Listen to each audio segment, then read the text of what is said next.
मैं रविंद्र तंवर, कलाबिंब 23 जो हमारी एग्ज़िबिशन है, ये हमारी 7वीं एग्ज़िबिशन है जो हम कंडक्ट कर रहे हैं यहाँ पर विजुअल आर्ट गैलरी में। और मैंने एक छोटा सा ग्रुप बनाया था आज से लगभग 10 साल पहले, fine touch art motivators and educators के नाम से, जिसका उद्देश्य यही था कि किस तरह से हम कलाकार अपने पैरों को सबल कर सकते हैं, किस प्रकार हम अपनी सतह ढूंढ सकते हैं। आज जब मेरा ये सफ़र लगभग 10 साल का हुआ है और आज लगभग 80 से 90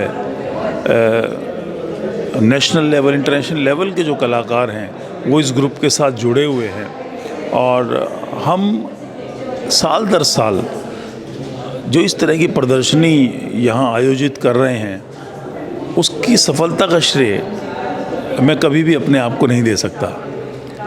हाँ, ये ज़रूर है कि मैं इन सभी कलाकारों को इकट्ठा कर और एक स्थान पे ले आता हूँ, प्रायोजित करता हूँ, परंतु इन कलाकारों की कला को अगर देखा जाए तो उसके बिना रविंद्र तंवर या फाइन टच कुछ भी नहीं है।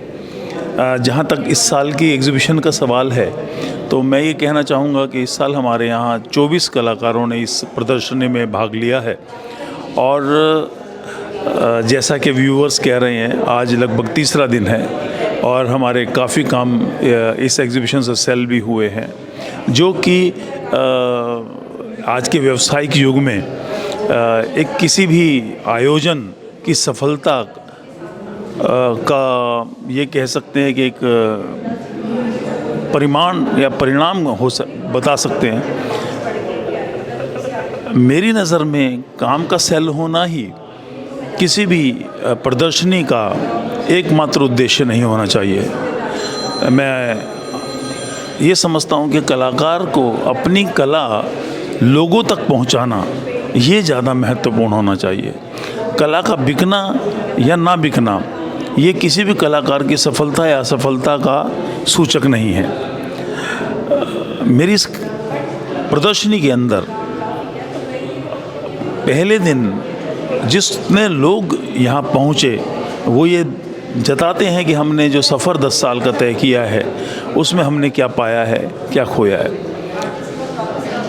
हमारी इस प्रदर्शनी में जिन 24 कलाकारों का मैं जिक्र कर रहा हूँ वो सभी नेशनल या इंटरनेशनल लेवल के हैं। कुछ मैं हमेशा ये ध्यान रखता हूँ कि कुछ कलाकार, 3 या 4 कलाकार, 2 कलाकार ऐसे हों जो उभरते हुए कलाकार हों, जो इन सभी कलाकारों के साथ अपने आप को बांट सकें, लोगों के बीच में इस कला के, हमारे जो दर्शक हैं उनके सामने अपनी कामों को रख सकें। ये उद्देश्य एक ऐसा उद्देश्य जो मैं 10 साल पहले शुरू किया था, और आज मैं इस बात को बहुत ही प्राउडली कह लीजिए या एक बहुत खुशी के साथ कहना चाहूँगा कि कम से कम 15 से 20 कलाकार ऐसे हैं जो पहली बार हमारे एग्ज़िबिशन में प्रदर्शित अपने काम को कर रहे थे और आज वो सफलता की सीढ़ियाँ चढ़ रहे हैं।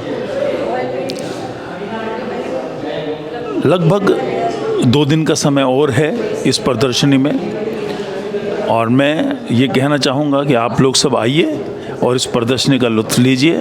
हमारे कलाकारों के कलाकृतियों के बीच में सामाजिक क्षण हैं, इसमें नेचर के ऊपर बात कही गई है, इसके अंदर पारिवारिक चीज़ों के ऊपर बात कही गई है, और कलाकारों ने अपने दिल को उड़ेल दिया है। तो आप भी कृपया करके आइए और हमारी इस एग्ज़िबिशन का लुत्फ़ लीजिए।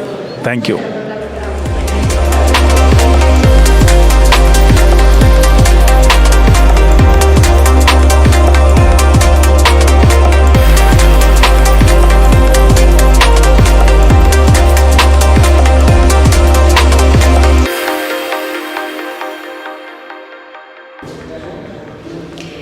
नमस्कार, मेरा नाम हर्ष इंदर लुम्बा है। मैं एक विजुअल आर्टिस्ट हूँ।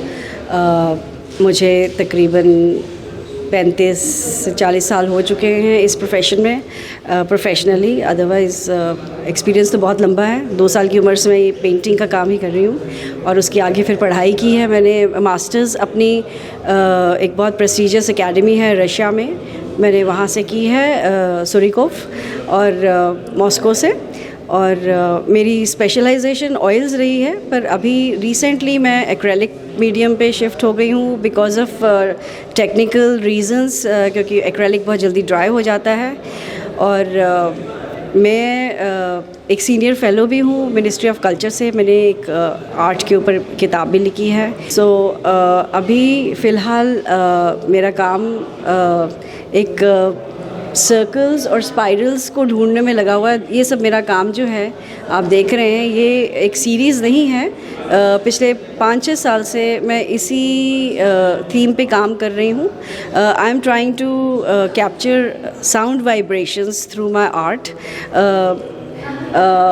जो हमारा यूनिवर्स है उसका जो मूवमेंट है वो स्पाइरल फॉर्म में है, सर्कुलर फॉर्म में है, जिसका कि सर्कल आपको मालूम है कि जिसका ना आदि है ना अंत है, इट्स इनफाइनाइट।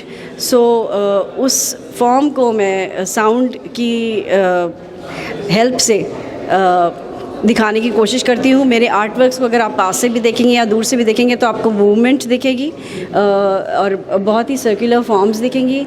ये सब अपने आप बन जाती है। मैं एक इंट्यूटिव स्टाइल की पेंटर हूँ। मैं पहले बिना कुछ सोचे ही कैनवस पे काम करती हूँ, बिना सोचे जाती हूँ और जो बनता है वो आपके सामने है।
मेरा नाम आकांक्षा है and I am a student of Roopchand sir institute.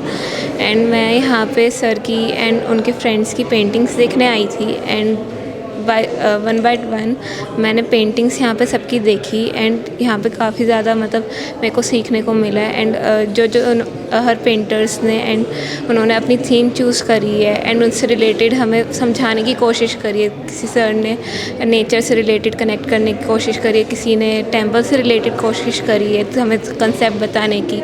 And जो इस टाइम पे इन्वायरमेंट में चल रहा है या फिर सोसाइटीज़ में चल रहा है, उन्होंने काफ़ी कुछ हमें बताने की कोशिश करी है।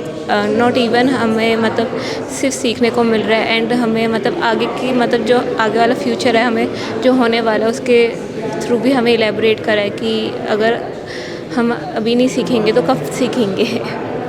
एंड मतलब काफ़ी ज़्यादा मेरे को इंस्पिरेशन मिली है एंड मैं खुद एक एज आर्टिस्ट मतलब मैं खुद काफ़ी ज़्यादा इंस्पायर्ड हुई हूँ बाकी सर आर्टिस्ट की पेंटिंग से एंड उनसे थोड़ी काफ़ी सारी नॉलेज मिली है। एंड उन्होंने जैसे colour themes and theory use कर रखी है, अपने टेक्निक्स यूज़ कर रखी है पेंटिंग्स में, उन्होंने सब ने मेरे को समझाया है एंड काफ़ी अच्छा लगा उन सब से बात करके।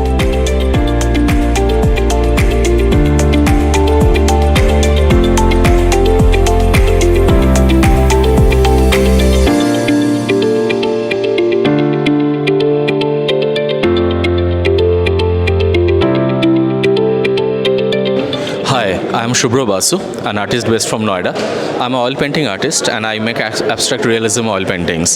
So this theme is called abstract realism because if you see these paintings, these landscapes are purely made with abstract techniques, and if you see it from a distance you will see purely abstract designs. So ये मेरा एक speciality है. So आप जब भी इस painting को अच्छे से देखेंगे, पहले तो मैं बताना चाहूँगा कि मैं लैंडस्केप में काम करता हूँ. I am a nature inspired artist. जो भी मेरा पेंटिंग है वो किसी न किसी तरीके से नेचर से इंस्पायर्ड होते हैं.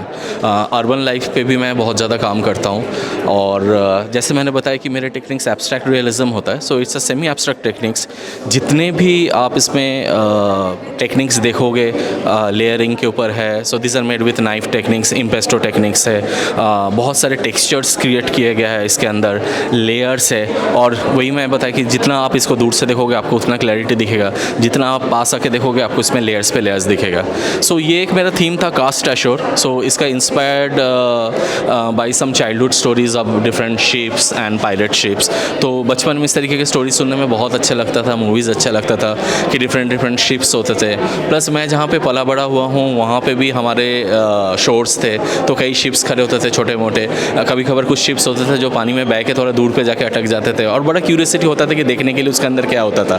बट छोटे थे क्योंकि पापा मम्मी जाने नहीं देते थे ऐसे जगहों पे, तो हम लोग दूर से देखते थे. तो वो दिमाग में चीज़ें था. कुछ चीज़ें अभी भी दिमाग में प्रोमिनेंट है, कुछ चीज़ें फेड अवे हो चुका है. तो ये चीज़ पे मैं वही चीज़ बताना चाहता हूँ कि कुछ चीज़ क्लियर है दिमाग में, कुछ चीज़ फेड अवे हो चुका है. तो उसी तरीके का टेक्निक यूज़ करके मैंने वो फेड अवे इफेक्ट भी क्रिएट किया हूँ. So this is it.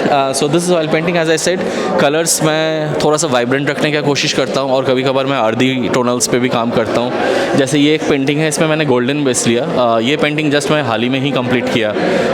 ये कलकत्ता के ट्रैम के ऊपर इंस्पायर्ड था.